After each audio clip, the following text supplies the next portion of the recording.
在地人在地情来看南投县仁爱乡的青年农民柯永温，5年前回乡接手到厝内底牛卡马道的种作，伊苦心经营，发展到有机栽培，嘛真愿意甲人分享专业的技术，得到肯定，入选到今年100大青年农民。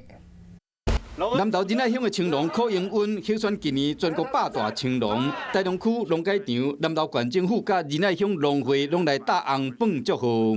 柯永温5年前大学毕业后，回去故乡接手爸母栽培红柑仔蜜的事业，外靠对农业的热情，加上苦心研究专业的栽培管理技术，由爸母本来6分地开始，即卖已经有7公顷的面积，而且拢是做有机的栽培。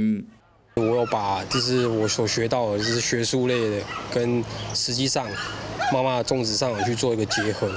然后有一个创新的方法。因为现在的小孩子的思维跟我们以前的做法做农的那个思维不大一样，我觉得他的一些做法，他也是都有很认真的，每个好像都自己会去固定的就是去上课。当然，我们做父母的也是对他也是蛮高，有他这样的也是蛮高兴的。 仁爱乡农会表示讲，农业上有这优秀的成绩表现，对着原住民的部落来讲是真难得。专业加上用心，嘛愿意分享伊本身的经验。柯永温的成就，会当讲是实至名归。Hello， 我是雷亚，想要抢先掌握最及时的新闻资讯吗？赶快订阅、按赞、开启小铃铛，锁定华视新闻 YouTube 频道。